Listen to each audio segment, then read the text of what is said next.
director for Illinois Environmental Council. We've been doing these Lunch and Learn series as a way to, connect with everybody during this time.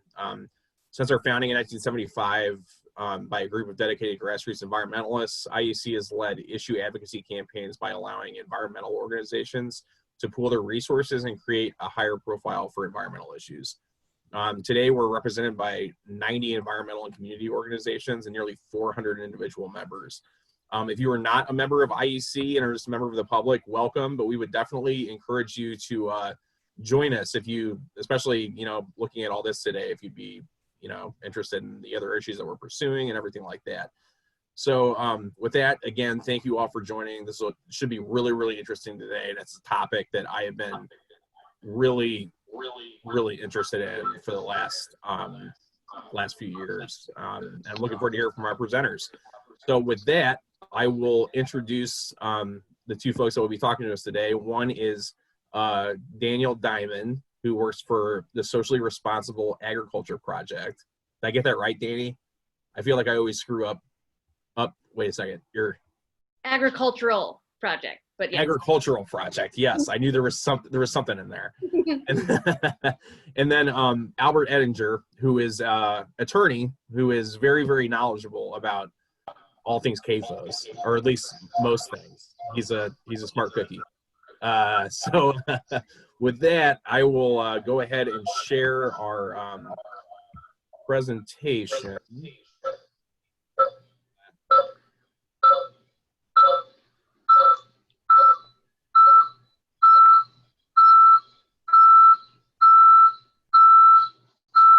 I would ask everybody to mute if they are not already. Okay, there we go.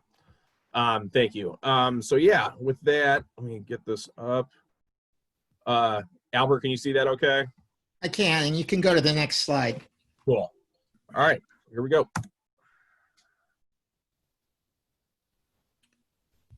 Your next slide, please. I'm still seeing in Illinois Environmental, your intro slide.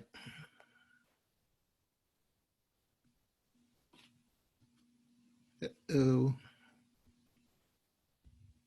Seem to have muted yourself. Oh, that was my bad. So you're still seeing the first slide right now? I'm still seeing the cow. Get me past the cow. Oh, dang it. What is going on? There, thank you. Yep, you had it for a second and then you went back to the cow. Wait just a second. How about now? Not for me. Danny, are you seeing the cow? I do see the cow, and I also see the other slides in the sidebar. So maybe if you put it in slideshow view, perhaps. Right, you've got it there. There. Right there, you see it. All right, we'll just do it like this for the time being. Cool. Okay, well, I'm Albert Edinger. I'm an attorney. I've worked in representing the Sierra Club, Prairie Rivers Network, Friends of the Chicago River, and a number of other Illinois environmental groups since the early 80s. I've had the dismay and sometimes pleasure of having been involved in a number of the lawsuits and other matters here that led to the current situation. It's said sometimes of lawyers that they learn more from the cases they lose than the cases they win, which makes me extremely knowledgeable. So let me start off by just giving you an oversight of this problem, this is just a list of the issues that are raised by CAFOs and a website at the bottom there of a recent fact sheet that was put out by a national organization called Clean Water for All that I'm working with. But it's quite clear that large animal feeding operations can have very serious environmental and social effects. And unfortunately, the law doesn't address these very well. Next slide, please. Okay, so one approach that has been tried is the Clean Air Act. There's been all sorts of things that were done to try and move forward on the Clean Air Act, but they have not been very effective to this point. Federal US EPA doesn't enforce it, and we don't see the monitoring of CAFOs that would be necessary to enforce it. Danny may know a little more on Clean Air Act than I do. Do you want to address that a little bit? I think you covered it. I think the Clean Air Act isn't doing what it should be for CAFOs. I do believe that they are regulated under the Clean Air Act. It's just actually getting the federal EPA and states to actually implement and enforce it. So there are sort of state remedies. They're not very good, unfortunately. One is you can bring a common law nuisance lawsuit. That has all sorts of problems. You're in circuit court, and it's very hard. And by and large, although there is such a doctrine as anticipatory nuisance, by and large, it's very hard to get these things stopped before they're in, and there's a lot of cost and potential litigation risk for people bringing nuisance cases. One can also bring an action in the Illinois Pollution Control Board under the General Illinois Environmental Protection Act. I cited one case there. This is not my place. This is not the time and place to rant about the Pollution Control Board, except to say that it's not a very satisfactory forum either if you're trying to prevent something that's going to go in and drastically affect air and water quality in advance. It is also very slow. So we don't have adequate regulation of air and odor issues at all. Next slide, please. Something else that has been attempted or used is the Resource Conservation and Recovery Act. This is, to my knowledge, had one successful lawsuit. It didn't go all the way to a final judgment, but here was a case in Washington in which a number of dairies had polluted groundwater. And Charlie Tebbett, who I know, and his law firm were able to, over years, chip in a lot of their own money and other money in order to prove that all of the pollution in the groundwater, or the pollution in the groundwater, could be linked to these cow CAFOs. That's not going to be a remedy that most people are going to want to pursue, particularly since it requires that you already have contaminated groundwater to have a very effective case under RCRA. The next slide, please. Now we get to where I really know what I'm talking about, which is the Clean Water Act. And here we have an unfortunate situation. The Clean Water Act does some good in this. It is focused, of course, on water quality. The other problem is that the Clean Water Act divides the world into point sources and non-point sources. Point sources discharge, non-point sources just runoff, okay? So a discharge, Congress was not entirely idiotic. My father, who also worked in the water quality area in the 60s, used to get a thrill out of audiences by saying the biggest water quality problem in the Missouri River Valley is bullshit. And it was true, because there are huge feeding operations, and even in the 60s in the Missouri River Valley, that put manure in the water. So Congress was aware when they wrote the '72 Clean Water Act that this was a potential problem. So pollution from the CAFO itself, so if the CAFO runs off manure or other pollution into the stream, the feeding operation, that's covered by the Clean Water Act, and that requires an NPDES permit and conditions and monitoring and other sorts of things that we see in NPDES permits for sewage treatment plants or factories or other point sources. Unfortunately, US EPA decided very quickly after the law was passed that if you took the manure from the CAFO and trucked it down the road and sprayed it on an application field, that wasn't a discharge from the CAFO, that was now agricultural runoff. And agricultural runoff is not regulated by the Clean Water Act. So the bottom line is that if it pollutes directly from the facility, you can sue over that. That's regulated by the Clean Water Act. However, if you move the manure down the field and apply it at an agronomically proper rate, and we could go into that a little bit more,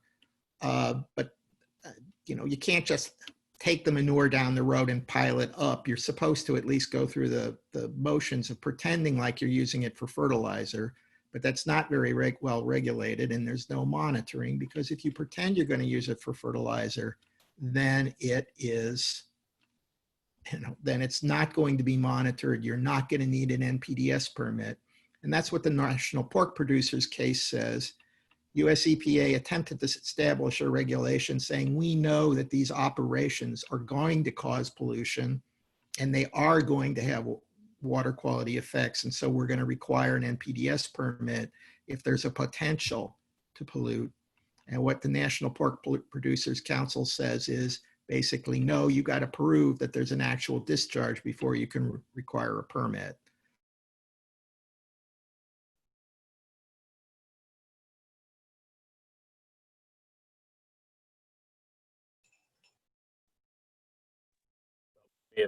We may have lost Albert for a second.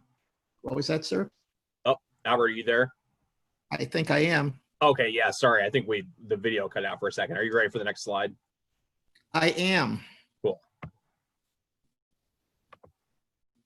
I've been told my connection is unstable, which goes well with my state of mind.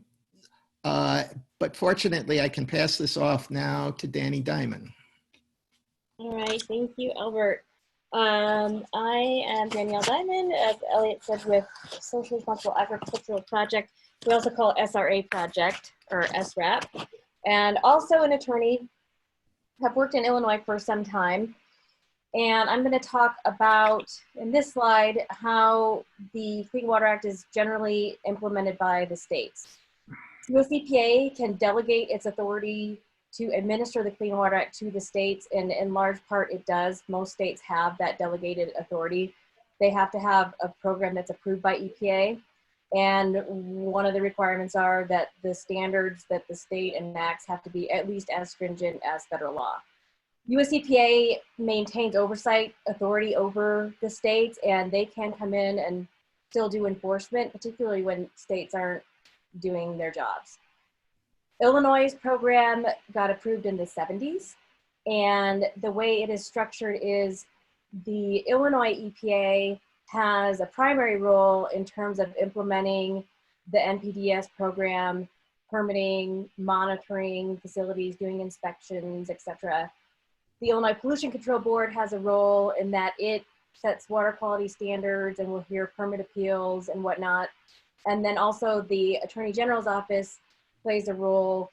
They will prosecute violations of the act, and citizens can also prosecute violations if the agencies fail to act. There's also the Department of Agriculture plays a role in the regulation of livestock facilities, not necessarily under the Clean Water Act program, but there is some overlap. The Department of Agriculture has, under the Livestock Management Facilities Act, it governs basically the siting and construction of new facilities, and they also have some waste management standards as well. The act itself and its corresponding regulations, the corresponding regulations that it has are under the Illinois Administrative Code Title 8, Part 900, in that realm. And they're essentially the same as what the act is, but maybe go into a little bit more detail in some areas. And I think that just one important thing to note on this slide before we move on is that the Illinois Environmental Protection Act is the act that essentially implements this Clean Water Act program. And it is clear in the intent of the act that it needs to be liberally construed to fulfill the purpose of the Clean Water Act and ensure that there is no water pollution and that we're restoring waters of the state. So that is that slide. I'm ready to move on. So what happens when a state program doesn't comply with US EPA standards? There is a process that's outlined in federal regulations for US EPA to withdraw the state's authority to administer the program. There are a number of criteria that need to be shown to justify that withdrawal.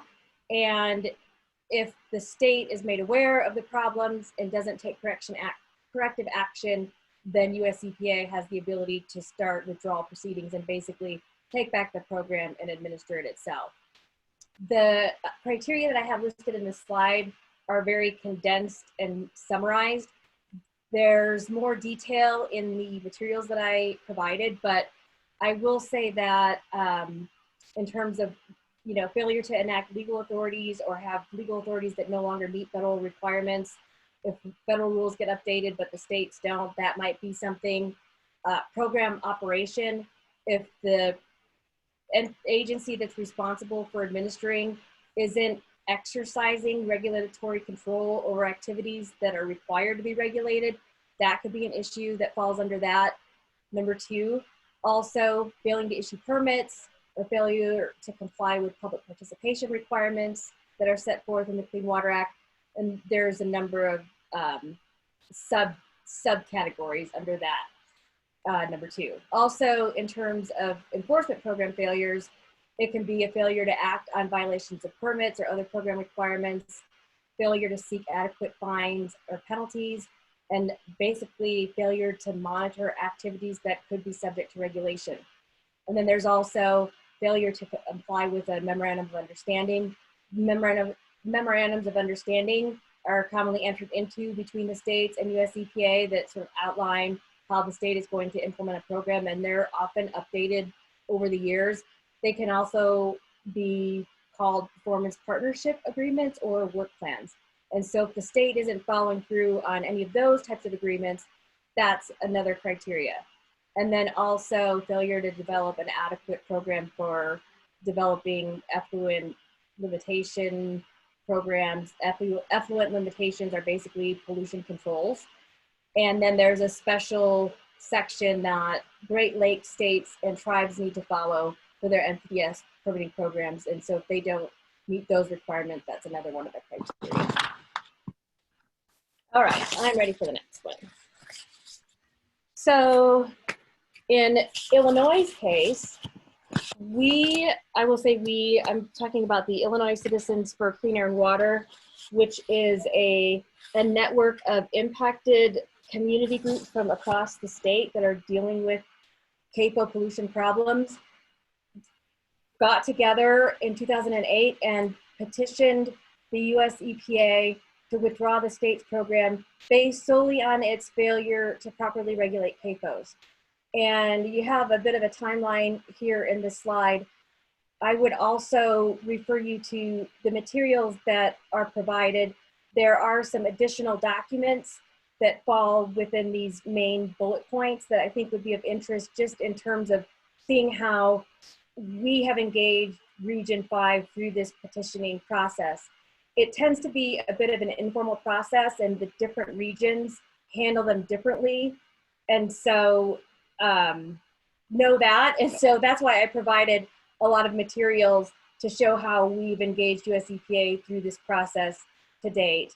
But the important things to note, I think, is that what we alleged in the original petition were basically those first four criteria that I just talked about, and all the way up to not following through on a memorandum of understanding and failure to issue permits, failure to properly enforce, the whole gamut.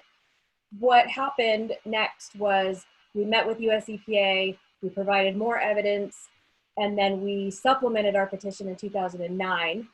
Region 5 gave us an opportunity to weigh in on an investigation protocol that they were going to use to investigate the state. They took almost 2 years to conduct an investigation, and the results of that investigation were, to summarize, finding that Illinois' program for CAFOs did not meet the minimum threshold for an adequate program.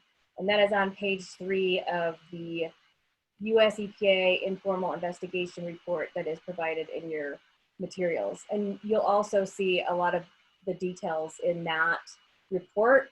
US EPA set forward a bunch of required actions and recommended actions, and those start on page 34 of that report so you can see what was mandated by a US EPA and then what was recommended. IEPA responded and made some commitments, not only in their response from 2010, which you have in the materials, but also through a memorandum of agreement that occurred that year. And since then, there have been a series of work plans that have been worked through and decided upon just about every 2 years. And so the general pattern that we've seen over the years, and I will note that it's been over 10 years since we filed the original petition, that a lot of the items that were required by IEPA to do just keep carrying over from work plan to work plan to work plan. And we have general concerns that a lot of the things that the state has needed to do to bring its program into compliance, there are still some outlying issues. And so, and you can see that pattern. If any, I only provided one of the work plans, but there have been work plans all the way up until I think 2019, 2020, and they might still be working through that one, but I'm happy to provide those to anyone who's interested. But it's just the pattern sort of continues. There have been steps forward that IEPA has made, but then also steps backward. Some of that has to do with the weakening of federal law, as Albert described earlier with the pork producers case. But that being said, we do feel like IEPA has the ability and authority to go above and beyond federal law. So we'd like to see a little bit more done in that realm, particularly with permitting of large CAFOs.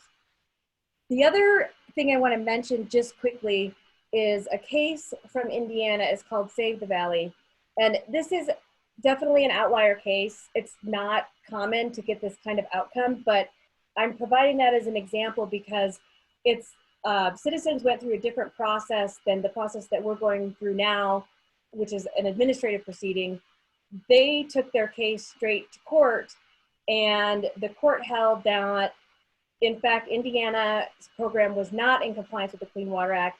They gave Indiana 120 days to get their program into compliance, and then if not, then they were going to mandate that US EPA start withdrawal proceedings. So the state was basically given 120 days to get everything fixed. And I think that that was, that happened fairly quickly. In our case, we're going about on to 10 years. And I will say that I don't know if EPA has ever withdrawn a state's authority to administer the Clean Water Act, but we definitely feel like it's a tool that can be used to try to move the ball forward. And so that's how we've used it in this particular context. I think that covers that.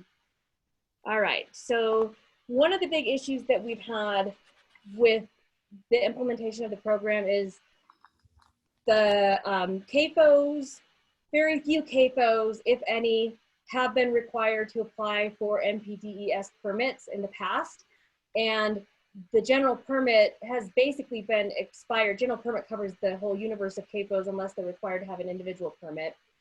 Has been expired since 2009, and there really hasn't been a lot of CAFOs that they brought under this permitting program. And this is a problem from our perspective because this is a mechanism that really most states use to regulate CAFOs once they're up and operating. But the good news is that the Illinois EPA has just issued a new draft general permit that is open for public comment until August 25th. And I provided a link that you can access it to, and it's also in the materials that were provided. But this is a fantastic opportunity for the public to weigh in and show an interest.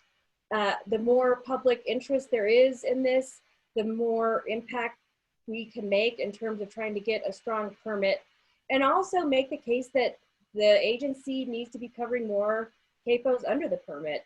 It's arguably within IEPA's ability to create a regulatory presumption that all CAFOs discharge and should have permits or be covered under permits, because we do see a lot of repeat violations going on with the facilities that we've looked at. So I think that's all I have to say about that slide. Albert, did you have anything to add?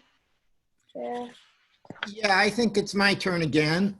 And I just wanted to sort of summarize the action and then go on. What Danny and I have been talking about so far is mainly federal law, and mainly the Clean Water Act and how to implement the Clean Water Act and how it's not being properly implemented. And that's leading to a delegation petition in which we're basically asking the federal government to take back Illinois implementation of the Clean Water Act or Illinois management of the Clean Water Act because they're not doing it properly. Now, they've never actually taken back a program in the history of the world, but they have required states to modify their programs so that it wouldn't be taken back. So I can just tell you, as a lawyer who's been associated with a number of these delegation petitions, it's always very ego damaging because they're always denied.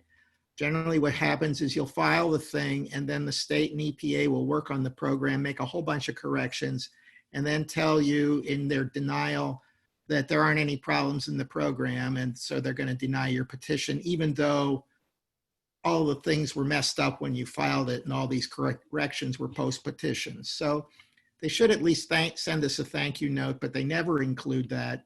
And so that's sad. But that's what what we've been talking about so far is federal law and implementation of the federal law, both through in general and through this general permit. There are two types of NPDES permits, but that's all Clean Water Act world. We talked about the Clean Air Act, RCRA, and Clean Water Act, and implementation of the Clean Water Act.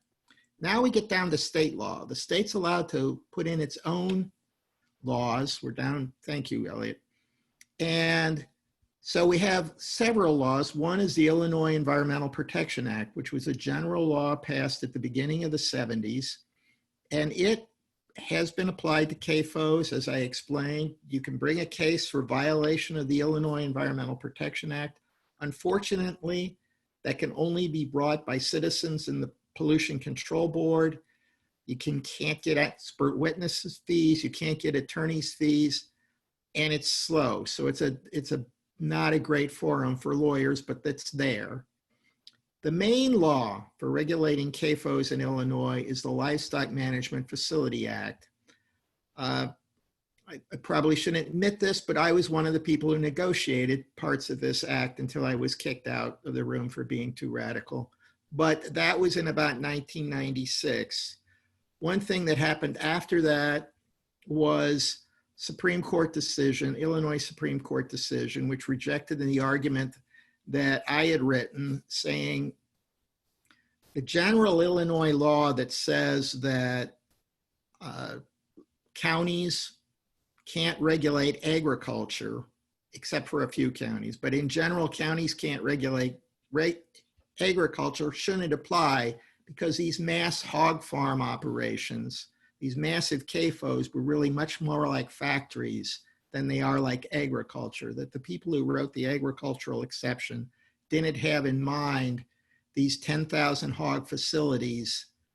The Illinois Supreme Court did not agree with us. And so we don't have local regulation. Your county cannot deal with these on a zoning relationship. The siting is handled by the Livestock Facility Management Act. Next slide. The other big problem is that the Livestock Facility Management Act is managed by the Illinois Department of Agriculture. And to my knowledge, they've never seen a CAFO they didn't like.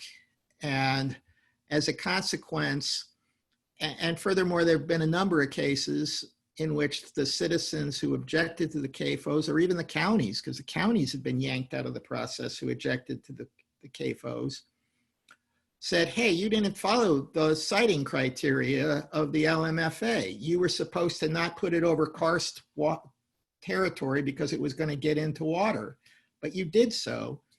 So they brought a case in the Illinois Circuit Court for administrative review, and we're told, oh, you don't have standing. The only people who have standing to challenge a bad decision by the Illinois Department of Agriculture with regard to a CAFO is the CAFO applicant.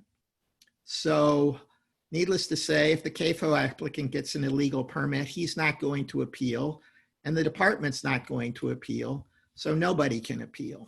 So that is a major problem, and we'll be talking about that more later.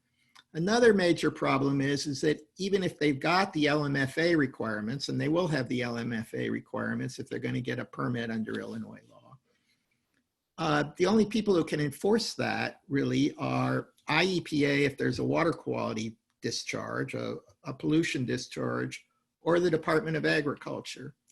Both of these bodies are underfunded, and in the case of the Department of Agriculture, not very enthusiastic.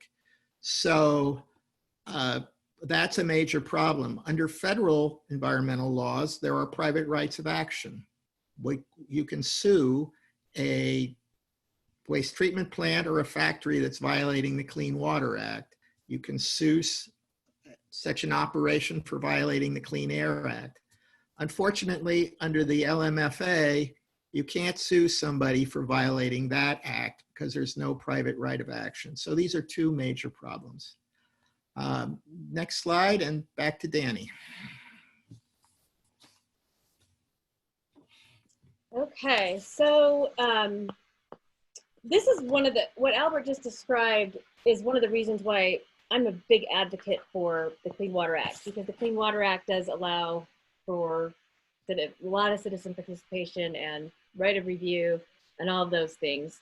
One of the things I'm not sure if I mentioned about the delegation petition, which is there have been ongoing conversations between the petitioners and US EPA on a biannual to annual basis, and continual sort of evidence of concerns have been shared. And it does seem like there is an effort by Region 5 to really work with the state. And I tend to be an optimist, but I feel like under the current administration and with a new director of the Illinois EPA, there's a bit more responsiveness and really trying to correct some of the problems that we've identified. So I'm actually hopeful for some positive outcomes, even though ultimately we anticipate that that petition will be denied, but we shall see.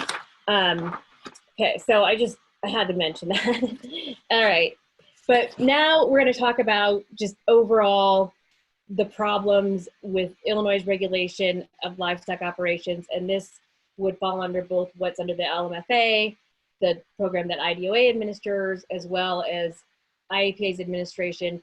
And I just want to make a mental note that these problems are being presented from a local community member perspective. So people that live near these facilities, counties, municipalities, those that are being negatively affected, this is their perspective on what's wrong with the system. I would imagine, and I'm fairly certain that the industry would have a different position on a lot of these things, but this is the perspective that we're presenting from.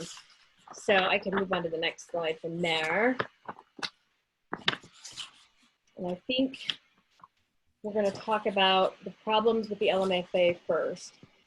So there's a limited universe of facilities that have regulations that apply to them where they have to have a more stringent environmental review. They're subject to a public informational process. Counties can weigh in, and there's just, it doesn't encompass all livestock facilities in the state. It's those facilities that are 1,000 animal units or more, or if you're considered new, even though if you're expanding, you could still be considered new if you're only increasing to a certain, if you increase past a certain point, your size, then you would fall under an existing operation that these standards wouldn't apply to. Public notice goes, for these facilities that fall under this, it's those that are larger than 1,000 animal units and new facilities, and those that utilize lagoons, which are basically open waste ponds, not underground pits. Those facilities, there's a public notification that goes to all the residents in the setback area, as well as to the county that the facilities to be located in. The counties can weigh in on whether or not the facility is right for that area by having a public informational meeting. The county can request those meetings itself, or 75 registered voters can petition a county to have one. So this process can go on. The problem with it, though, is that the recommendation that the county comes up with is based on some 8 siting criteria that are somewhat vague and subjective in some cases. So that's number one. But the county's recommendation to the Department of Agriculture is advisory and non-binding. And so therefore, the Department of Agriculture can overrule whatever recommendation is made by the county. I don't know of a case where a county has given a recommendation, a negative recommendation, where the CAFO hasn't ultimately been approved by Department of Ag. So, no, the Department of Ag is known for never denying a permit application, just generally. So we have that problem. And then the standard they follow is that at that stage, all that has to be shown is that a facility will more likely than not meet the requirements of the Act. So not that it has to meet all of them, but more likely or not than not, it will. And so that's also a little bit of a slippery slope. And there's not a lot of information that's provided at the front end when these decisions are made. A lot of times the construction plans or the engineering plans and the waste management plans don't come in until later. And so there's not a lot of transparency on what's really actually going on. The public doesn't have access to a lot of information, and these decisions get made and nobody really has a say other than the Department of Agriculture on whether or not they're going in. Some of the other problems are with the construction requirements. There are more stringent requirements for new facilities or facilities of a certain size or those with lagoons. And those don't apply to facilities that may be in existence that are expanding. If you're expanding more than 50% of what it would cost you to build an entirely new facility, then if you're if you're expanding to that amount, then you would be considered new. But most facilities can expand without meeting that threshold. And so once the facilities are permitted, then they can expand without having this more stringent environmental review and without having to abide by setbacks that new facilities have to abide by and whatnot. So that's another problem. And then there's more stringent standards for lagoons. For facilities that have lagoons, which again are open waste ponds. A majority of the livestock facilities in Illinois are hog facilities, and most commonly they have underground pits, and so those requirements don't necessarily apply to them. But there are more stringent requirements for lagoons, and that's just kind of covering a smaller universe of facilities. Also with waste management planning, DOA has waste management standards within the LMFA, and the problem with that is most facilities are only required to prepare and maintain them on site after a certain amount of time that they've been in operation. The only facilities that actually have to submit them to the department for approval are those that are over 5,000 animal units, which is huge. There are very few facilities that fall into that size threshold. And so what we have is waste management planning or lack thereof. We don't know if these facilities actually are creating adequate plans for managing their waste. And it's very hard to get access to them unless DOA or IEPA requests them. And in the cases where they have, that we know about, it's common that they are inadequate or they actually don't have them. So that's a major problem. Okay, I'm ready for the next slide. So to summarize, what both Albert and I have been talking about are the big issues. There's no real local authority, meaningful authority that counties have to make decisions that are, whether or not a facility is appropriate for the area it's being cited. There's no ability for third-party review or private right of action. So if the Department of Agriculture issues a permit to a facility to construct, nobody can challenge that except for the producer itself, which makes it so the department decisions there's not a lot of accountability there or ability for citizens to meaningfully participate in that process. The siting criteria and that facility expansion loophole I mentioned is those are also issues that I think could be improved upon. Once the facilities are permitted by the Department of Agriculture, it really does become the responsibility of the Illinois EPA to ensure that they are not polluting once they're up and operating. So IEPA comes in to ensure against the pollution after DOA is done with the construction siting permitting process. But there really isn't any meaningful regulation that's going on at IEPA, in my opinion, because there's no operating permit that, besides the NPDES permit program, that that really hasn't been adequately applied to CAFOs. Very few CAFOs are covered under NPDES permits right now, and that has been the history going back to the 70s. So in the big picture, I just wanted to provide a comparison on how Illinois stands up to other states, and that is most of the other surrounding states, counties do have some level of binding authority to weigh in on these decisions. Some have more than others, but definitely more than Illinois. All of them require submittal of waste management plans for approval before facilities go into operation and of a certain size. And then they require permits for any increase in animal numbers or waste.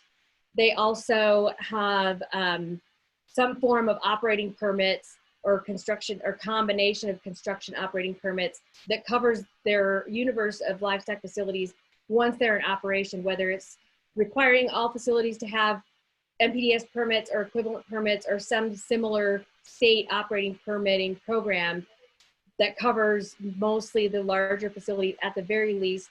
And in some cases, when they're smaller, they have some registration and other types of reporting requirements where there's still oversight even for the smaller facilities. And you can see Illinois really doesn't have any of those things. All right. So what do we need to do? There are, I think, priorities that we have in our minds for what needs to be addressed. And I would say local control has been a very big issue of major concern for a lot of the communities that we've worked with. IEPA exercising more regulatory oversight over these facilities through NPDES permits or some kind of operating permit program or registration program. The fact that through the LMFA, there needs to be some kind of ability for a third-party review and for citizens who might be agreed to have a private right of action if the department isn't following its own laws in terms of citing. And we need stronger waste management requirements. Most of the problems that people are experiencing from these facilities are coming from improper waste management. And there needs to be more transparency. Waste management plans need to be made available to the public. The agency needs to be reviewing them. They need to ensure that these facilities are operating with them. And then the standards within those plans need to be strengthened. And one of the things that I know Albert has worked on for a few years now is getting a lower cap on phosphorus and the amount of phosphorus that can be land applied. Right now it's at 300 pounds per acre, and that's, I think, woefully way beyond what would be protective of waters. And I don't know if you have anything else to add to that, Albert, but.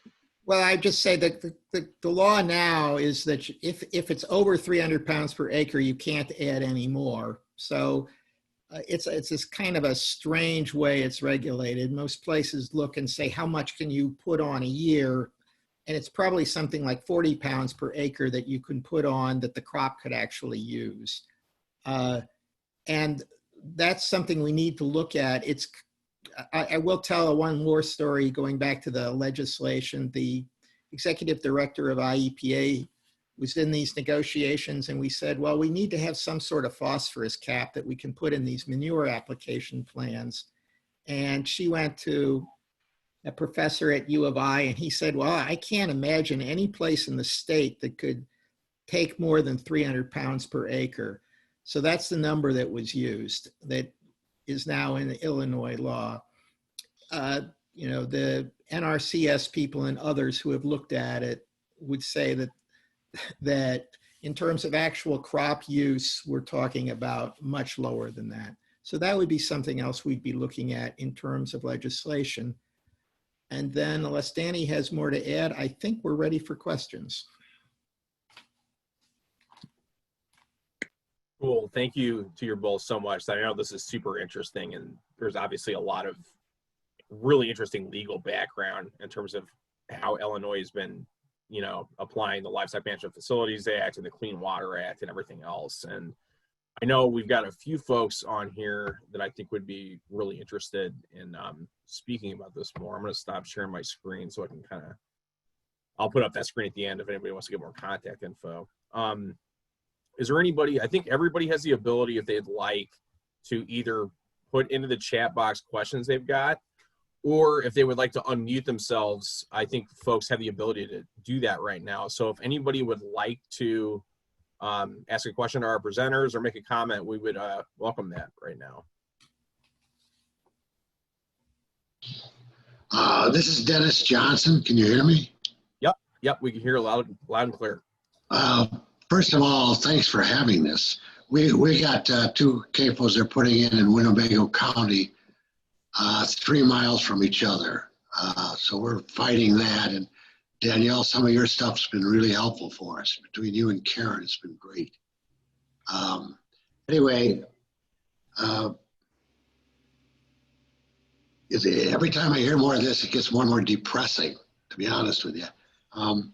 One of the things is the literature and things you're mentioning, can we have copies of that, plus this presentation? I'm doing a lot. I've got a lot of community support. We have, several thousand people have signed petitions, and I've got all kinds of government bodies involved. I've been pushing the county boards and the township boards. I've got all kinds of resolutions, even though they're non-binding. They'll go in a folder somewhere, because that's what I've been following, what Danielle, what you've said to do. My question is, are there really going to be any changes with the new EPA regs, Illinois EPA regs, once this is after the 25th of August, when this, what will be, can we assume anything will be different, particularly around the licensing? That's my question. So I can speak from my optimistic viewpoint, which for some reason that's why it kept me involved in this for about a decade with this delegation petition. But I think that this, the general permit and the comment period associated with it is a great opportunity for the public to express interest. So the more comments that we can generate on that general permit, the better. And I do think from my conversations with Region 5 and with the state EPA, I haven't gotten together with IDOA in a while, but there does seem to be an interest in improving the situation. How that's done, whether it's through another rulemaking or through this regulatory presumption that I mentioned, I don't know what that would look like, but I do feel like there is an acknowledgement that there's problems, and given the current political climate, I do see some possibilities for change, and I'm optimistic about them. And I think that between the general permit, draft general permit public comment period, and then what's going on with the dedelegation, those are 2 great opportunities for people to really express what you're experiencing in these communities and how it needs to be fixed. This is a great window to do that. Yeah, I just would want to focus though. The general permit, that's, first of all, for reasons I explained, this operation or one or more of these operations might decide they don't even need an NPDES permit. And that's the big loophole in federal law. The other problem is, of course, the water permit deals with water. If you're concerned about other things, I mean, they could have a wonderful facility in terms of water quality that might still stink you out of your house or reduce your property values or be totally inappropriate and other things. That's not going to be cured by the Clean Water Act. We need state legislation that's going to address some of these other major problems with the LMFA that we addressed. And so I hope your group uses your available tools, or your groups and your citizens use the available tools to make the water situation as good as it can be, and the LMFA tools that there are there, but we really have to improve state law. And I certainly hope that we have a full legislative session in Springfield this year that can address these issues, because a lawyer hates to say the law is inadequate because you're weakening yourself in the next case, so to speak, if you don't change the law. But the fact of the matter is the LMFA has extremely serious gaps. This one-way appeal totally rigs the table against us. And the fact that citizens can't enforce the law puts enforcement entirely in the hands of people who may not want to enforce very much. And so if the legislature doesn't act, we're not going to solve this problem. I will second what Albert said, and I'll mention a case that he had in one of his slides, the Save Our Sandy case, which covered a lot of that ground. And that court really did say that there are problems that the legislature needs to address. And that is very clear in that court opinion.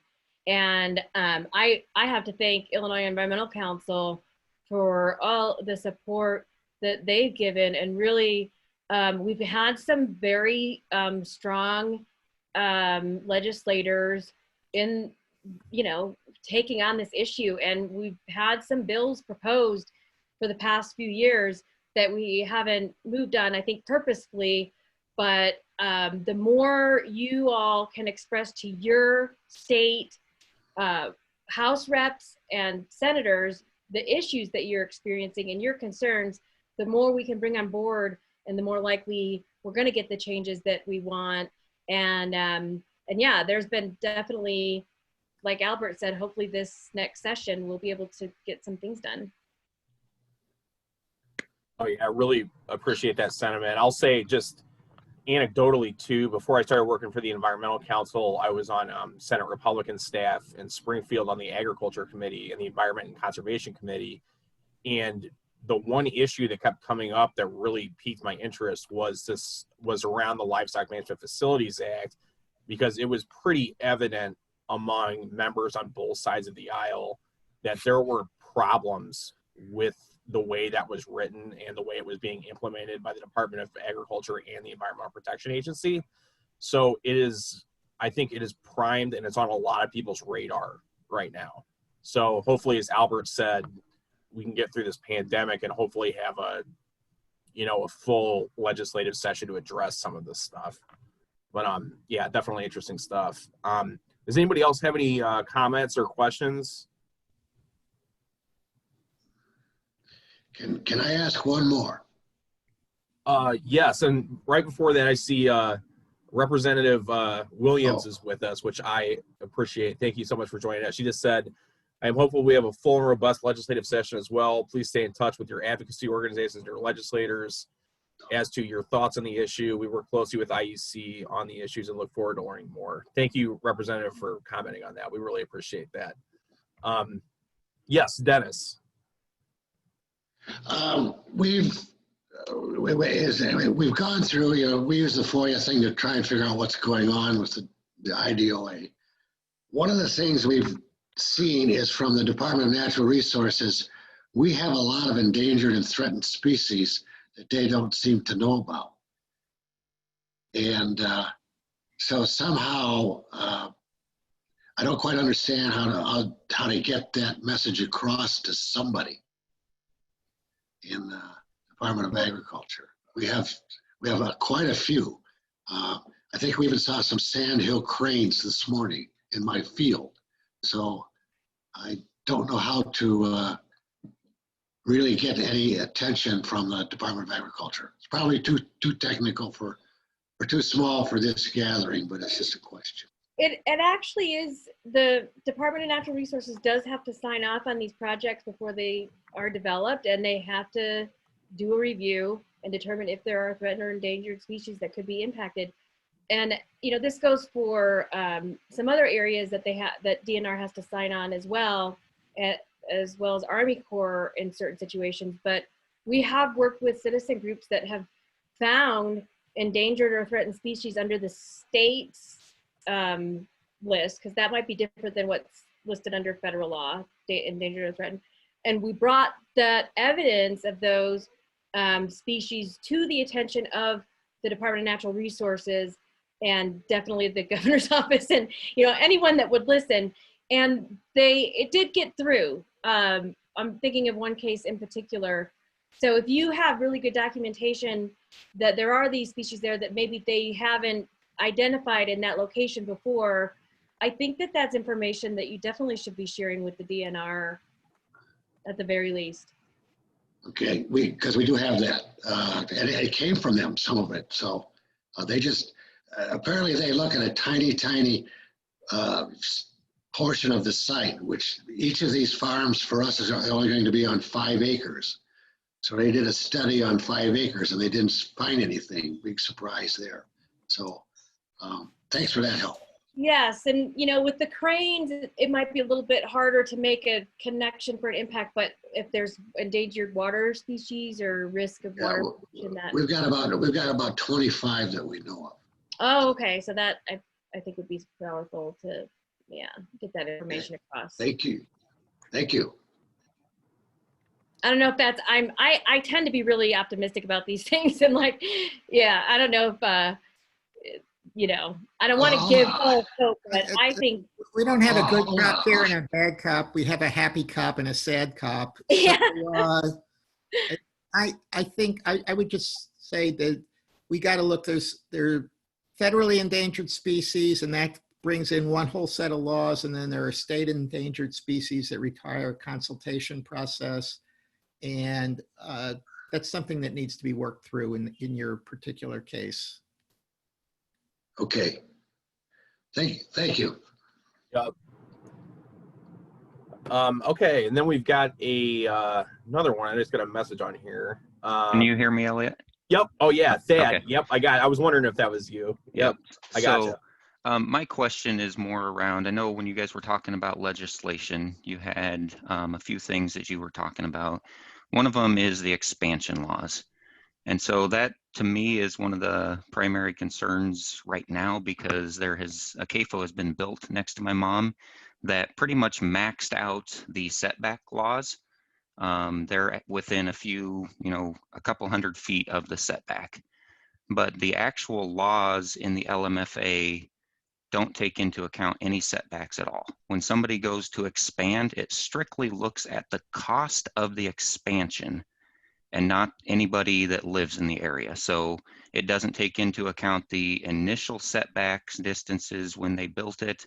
It's strictly around the cost of a new or like new facility. And so that's one thing that, I feel definitely should be changed regardless of, anything else. But to me, that's, I wanted to get your guys' thoughts on that. I'm glad you mentioned that, because that has been a key issue that a priority issue for us. And there have been legislators that have been willing to propose bills to address that we have not moved forward for specific reasons, but I would defer to Elliott and our folks at Illinois Environmental Council, but because that might be something that, we have legislators that are still interested in addressing, because we have in the past. No, yeah, for sure. I think that the setback requirements, obviously, Thad, and I know I see Crystal on here too. I think you guys have got a pretty solid example of why the setback requirements that are pretty much lacking in that law need to be updated. So it's definitely on our list of things we would like to see addressed legislatively. And like we were saying, hopefully, this next year, we're going to be able to address this, and we're going to get out of an election cycle and stuff. So we might have some people that are more geared up to actually try to take this thing head on in the legislature, which we're excited about. Yeah, Thad. Thank you. Yep, absolutely. Well, I see we're at 1 o'clock. Does anybody have any final questions or anything like that before we go ahead and wrap up?